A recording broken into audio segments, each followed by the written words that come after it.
संभल के निमांशु अटैक कर सकता है।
पूरा घर खाली है, लगता है बाकी लोग भाग गए। हाँ अभिजीत, जरूर है निमांशु वायरस लेकर भागा है। काम करो तुम दोनों, चेक करो इनकी जेबें, देखो कोई फोन नंबर या एड्रेस वगैरह मिलता है क्या। सर ये कल्लू कह रहा था निमांशु वायरस का बहुत बड़ा सौदा करने वाला है। अभिजीत जो कुछ भी हो, लेकिन इससे पहले कि ये वायरस हमारे देश के दुश्मनों के हाथों पड़ जाए, इस निमांशु को हमें पकड़ना ही होगा। सर हाँ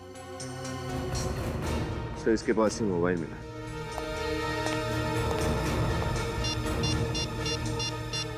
माय गॉड अभिजीत, ये देखो, इसने निमांशु को मैसेज भेजा है कि वायरस के लिए एक और खरीदार मिला है, उसे मैं खतरपुर फैक्ट्री भेज रहा हूं। एक और खरीदार, इसका मतलब ये निमांशु किसी एक गैंग को वायरस नहीं भेज रहा है सर, और भी लोग पड़े हैं इस वायरस के पीछे।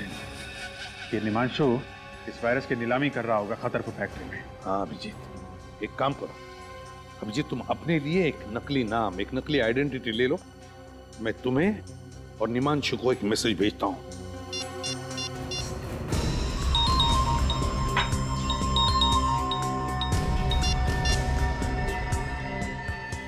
तो और बंदों को खटरपुर फैक्ट्री भेज रहा हूँ।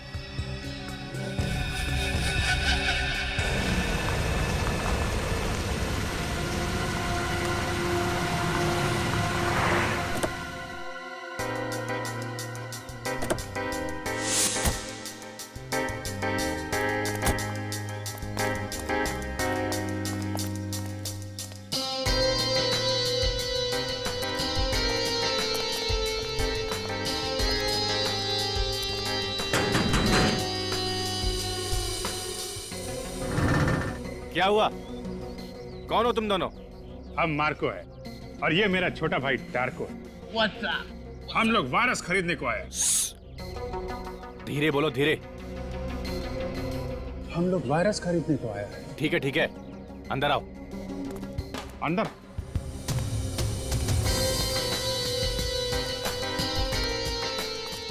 रुको, अपुन के आदमी का मैसेज दिखाओ। तुम हम पर शक करता है? जाने दो छोटे, जाने दो, जाने दो, जाने दो। मैसेज देखना है? हाँ, ये वायरस चाहिए तो खतरपुर फैक्ट्री पहुंच जाओ।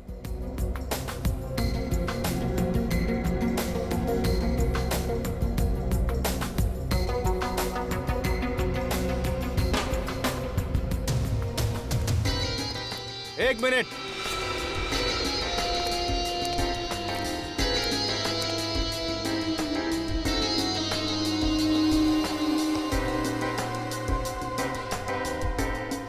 ये गन? गन? हम लोगों के पास गन नहीं होगा तो क्या लॉलीपॉप होगा? लेकिन यहाँ पर ये गन अलाउड नहीं है। अलाउ नहीं है? ठीक है, हम लोग यहाँ वायरस खरीदने आए हैं, गोली चलाने थोड़ी ना आया है। आ जाओ छोटे।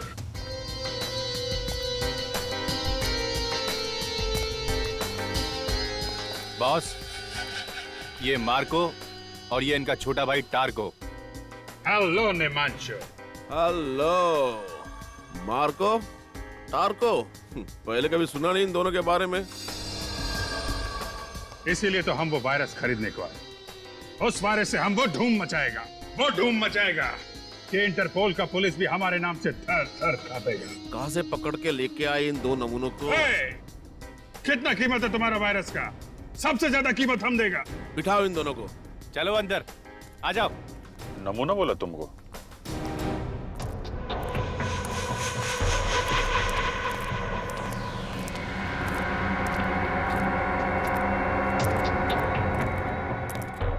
हाँ, तो अब वक्त आया है नीलामी शुरू करने का। हमारे पास यहाँ 3 खरीदार मौजूद है इस वायरस के लिए। देखते हैं ये अनमोल वायरस किसके नसीब में है। 1 मिनट, नीलामी से पहले हम वायरस देखना चाहते हैं। ए चुप, जो वायरस खरीदेगा वही उसे देखेगा। कोई बात नहीं है, खरीदार है, उन्हें देखने का पूरा हक है। पप्पू, इन सबको माल दिखा दो।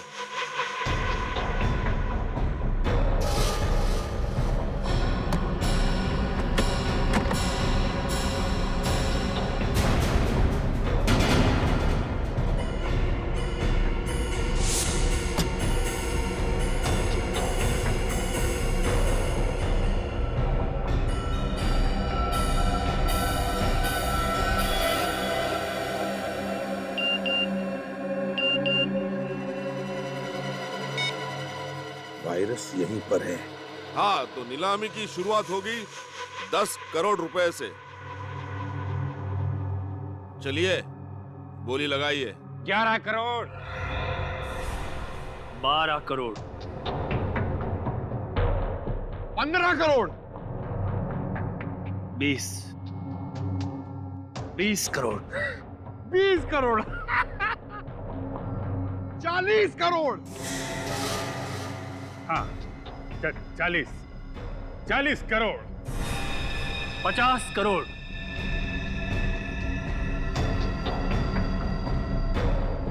60 करोड़,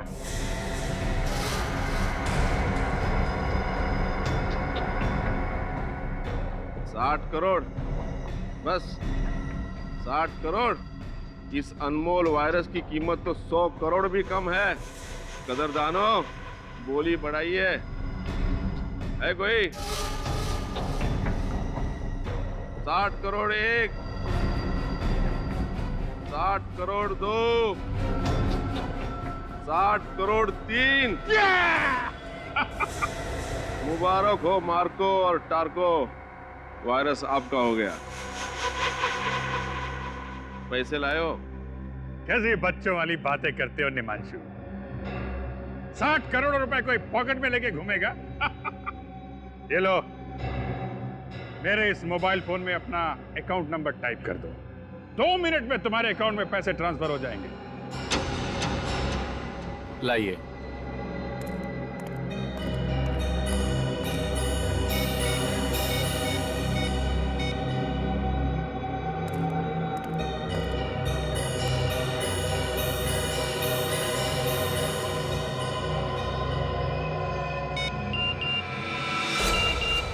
लेट्स गो। मुबारक हो निमांशु, 2 मिनट में तुम बहुत अमीर आदमी बनने वाले हो। तुम्हारे साथ काम करके मार्को और टार्को को बहुत मजा आया। लाओ, अब वो वायरस हमको दे दो। लाओ। रुक!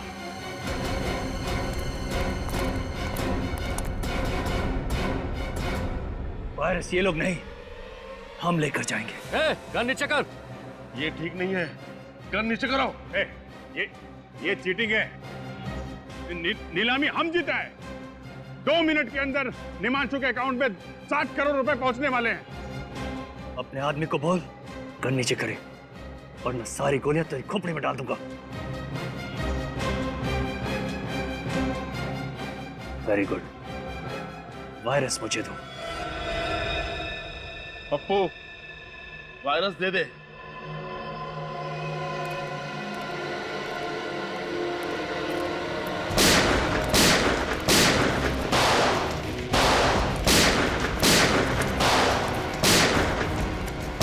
हाँ अभिजीत सर, वायरस लेके अभी निकल गया वो। माय गॉड,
अभिजीत, इसका मुंह खुलवाते हैं, लेकिन पहले डॉक्टर के पास ले चलते हैं। चल चल चल।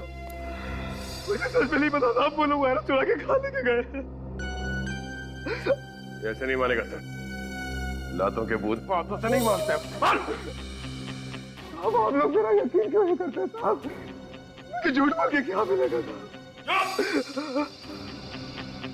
एक आतंकवादी पर यकीन करें, एक देशद्रोही पर यकीन करें। साहब मैं देशद्रोही नहीं हूँ साहब,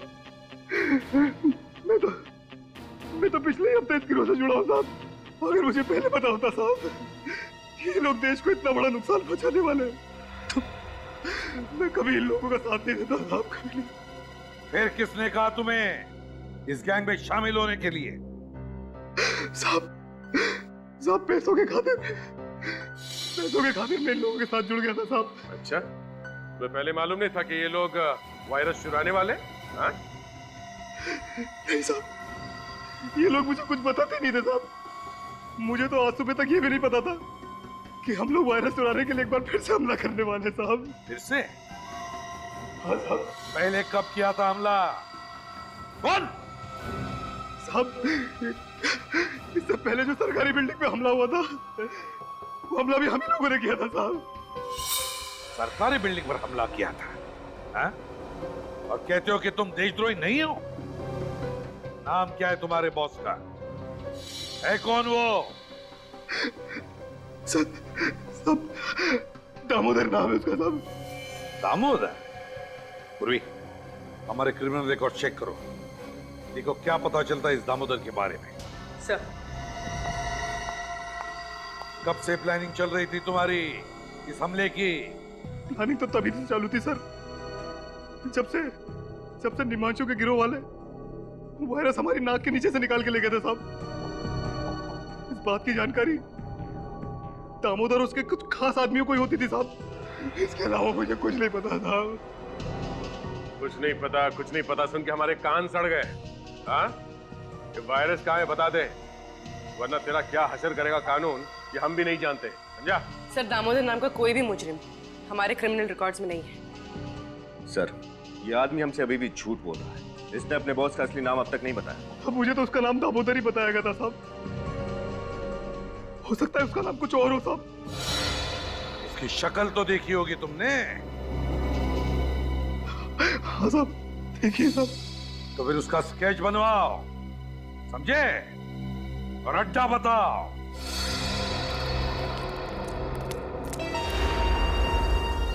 अभिजीत, पूर्वी के साथ उस तरफ हम लोग इस तरफ जाते हैं।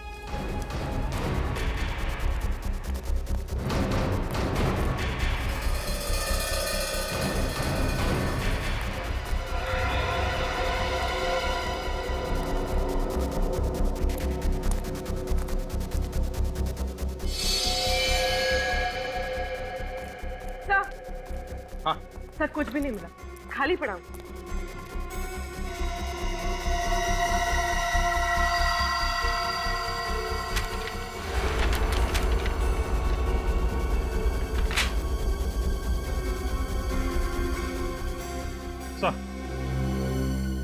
सर ये एक बिल्डिंग का प्लान मिला है।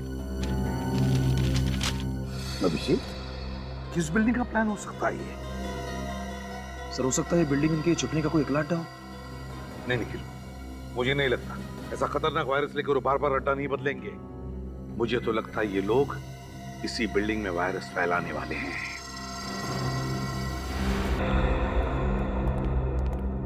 विनीत, पता चला किस बिल्डिंग का नक्शा है? नहीं सर, अभी तक नहीं। शहर की सारी कमर्शियल बिल्डिंग्स के नक्शे मैं चेक कर रहा हूँ सर। और हमारे पास वक्त बहुत कम है, कहीं ऐसा ना हो कि हम इसी नक्शे में उलझे रहे और वहां पर अटैक हो जाए वायरस का। सर उस सत्या ने जिस दामोदर का स्केच बनवाया था वो दामोदर नहीं, उसका नाम अंशुमन है। अंशुमन कोई पुराना पापी है क्या? नहीं सर, अंशुमन कोई मुजरिम नहीं है, बल्कि एक आर्मी ऑफिसर था। What? Army officer? Army officer? क्या याद आया, 2008 में अंशुमन नाम के एक ऑफिसर को दुश्मन देश ने पकड़ा था और उसे मार भी डाला था। तो जरूर ये वही अंशुमन है, वही अंशुमन है ये। सर मगर ये कैसे हो सकता है? एक मरा हुआ आर्मी ऑफिसर ये काम कैसे कर सकता है सर? सर शायद ये दामोदर अंशुमन के भेष में ये सब कर रहा है, अंशुमन का चेहरा लगाकर। नहीं निखिल, ये दामोदर तो लोगों के सामने आने के लिए तैयार ही नहीं, किसी ने भी उसे देखा नहीं, तो फिर वो अंशुमन के भेष में क्यों आएगा? नहीं, ये अंशुमन मरा नहीं, अंशुमन जिंदा है, अभी भी अंशुमन जिंदा है। सर अगर ये अंशुमन जिंदा है तो अपने परिवार वालों से जरूर मिलता होगा। पूर्वी, इसकी फैमिली का रिकॉर्ड चेक करो। सर एक आर्मी ऑफिसर क्यों अपने देश के साथ गद्दारी करे? क्योंकि शायद उसके दिल में आज भी इस बात का गुस्सा है कि जब दुश्मन देश ने उसे पकड़ा तो हमारा देश और देशवासियों ने उसे बचाने के लिए कुछ नहीं किया। पर सर ये बात तो सच नहीं है, सरकार तो पूरी कोशिश करती है उन्हें बचाने के लिए। हाँ पूर्वी, ये बात तो हमें भी पता है, लेकिन शायद उसे लगा होगा कि हमारे देश ने उसे बचाने की पूरी कोशिश नहीं की और इसलिए वो बागी बन गया। सर ये नक्शा होटल फ्री एशिया के नक्शे से मैच हो गया सर।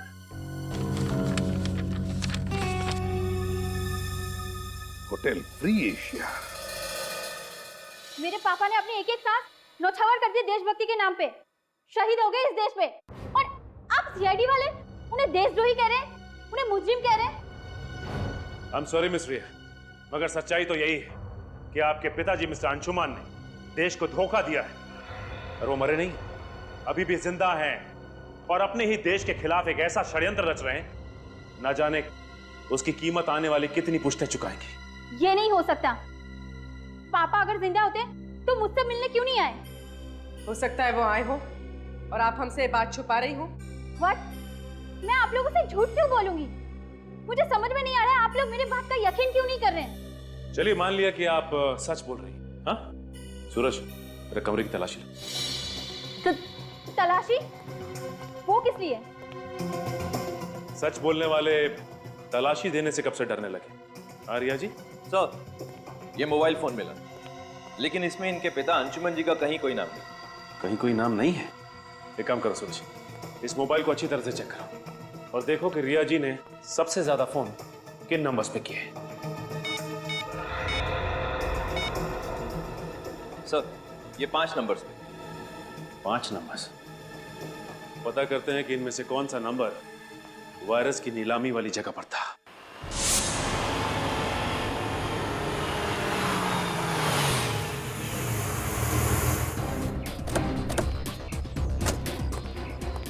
सर अंशुमन का मोबाइल इस तरफ दिखा रहा है। चलो चलिए चला। अरे सर आप लोग अंदर नहीं जा सकते सर। हेलो सर, कहिए मैं आपकी क्या सहायता कर सकता हूँ? यार सहायता तब करोगे जब फोन उठाओगे। कब से फोन कर रहे हैं, उठा क्यों नहीं रहे आप लोग? सॉरी सर, वो क्या आज आर्मी वालों की कॉन्फ्रेंस है, सभी लोग उसी की भागदौड़ में लगे हुए, शायद इसीलिए किसी का फोन की घंटी पर ध्यान नहीं गया। ये कॉन्फ्रेंस होनी नहीं चाहिए। सर मैं क्यों? हम लोग सीआईडी से कॉन्फ्रेंस रोको जल्दी। सर सॉरी सर, लेकिन कॉन्फ्रेंस तो शुरू हो चुकी है, 11 बजे का वक्त था सर। माय गॉड, ये आदमी आया कॉन्फ्रेंस के लिए? पता नहीं सर, इतने सारे लोग किसका चेहरा याद रखूं? पर बात क्या है सर? बात बहुत सीरियस है। एक काम करो, तुम्हारा होटल अच्छी तरह से सील करो, कोई अंदर बाहर नहीं आना चाहिए। सीसीटीवी का लाइव कवरेज हमें देखना है अभी। सर किस तरह? अभिजीत, यहाँ एक्सक्यूज मी, श्रेया नजर आओ, जाइए प्लीज जल्दी।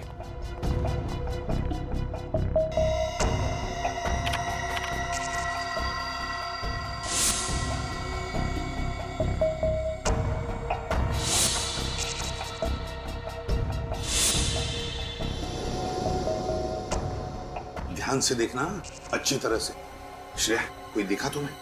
नहीं सर, ना ही अंशुमन दिखा और ना ही उसके गैंग का कोई आदमी। यहाँ पे तो मॉनिटर्स लगे हुए हैं, इसका मतलब होटल में जो कुछ भी हो रहा है अंशुमान को सब कुछ पता है। सर हो सकता है वो लोग कॉन्फ्रेंस हॉल के अंदर ही हो जहाँ वो फंक्शन चल रहा है। नहीं, कॉन्फ्रेंस हॉल के बाहर मिलिट्री वालों की बहुत टाइट सिक्योरिटी है, वहां से अंदर घुसने की गलती नहीं करेंगे ये लोग। सर इसका मतलब वो लोग वायरस कहीं और से भी छोड़ सकते हैं। बिल्कुल श्रेया, बिल्कुल। वायरस है, वायरस कोई बॉम्ब या गोली नहीं। एक बार ये वायरस हवा में फैल जाए ना तो पता नहीं कितने लोगों की जानें चली जाएंगी। सर ये हवा में वायरस डालने का सबसे आसान तरीका ये एयर सर्कुलेशन के जरिए। हाँ, air circulation. Shreya, air circulation room का सीसीटीवी दिखाओ। ये दो लोग उसी एरिया की तरफ जा रहे हैं, स्टाफ वाले लगते हैं। नहीं नहीं, ये अंशुमान का आदमी है। सर वायरस की नीलामी के वक्त इसे मैंने वहां पे देखा था। अभी इन्हें रोकना होगा।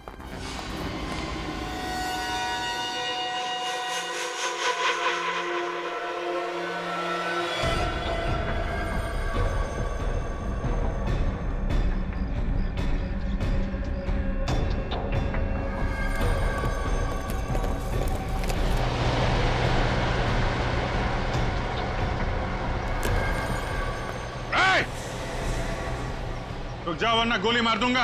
अगर हमें मौत से डर लगता तो वायरस फैलाने जैसा काम हमें नहीं दिया जाता ऑफिसर।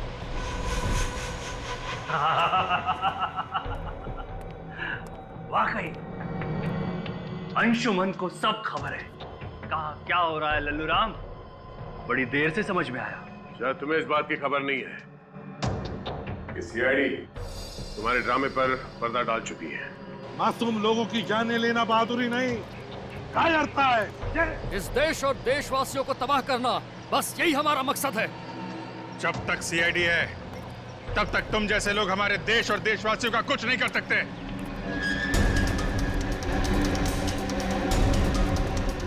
गोली चलाने की जरूरत नहीं है, ये खुलते ही तुम सबके सब मारे जाओगे।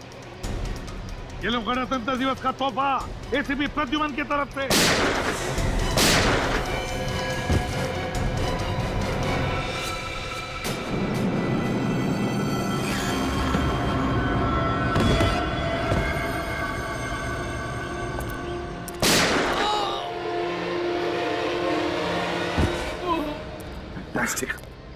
Great role Abhijit.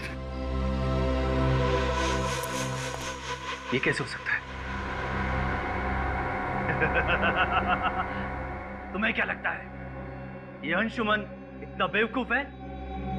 मेरे पास 2 और वायरस के कनिस्टर हैं। भारत की तबाही अब निश्चित है, निश्चित। शर्म आनी चाहिए तुम्हें। जिस देश की फौज का हिस्सा रहे हो तुम, उसी देश को तबाह करने की बातें कर रहे हो। कुछ नहीं दिया, कुछ नहीं दिया मुझे इस देश ने।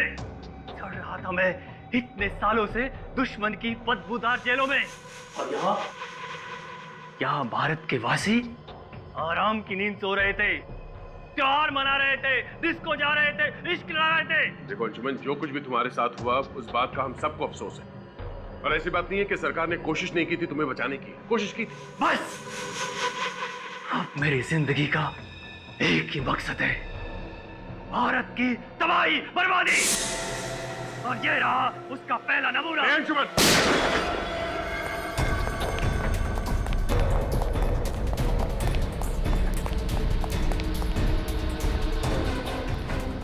इसे देखो अभिजीत, यह अंशुमन बहादुर सिपाही आज पीठ दिखाकर भाग रहा है। आगे मत बढ़ना, मैं कहता हूं आगे मत बढ़ना, वरना मैं खुद को गोली मारूंगा। आगे मत बढ़ना। इतनी आसान मौत नहीं मिलेगी तुझे अंशुमन। तूने जो किया है उसका अंजाम तो झेलना ही पड़ेगा।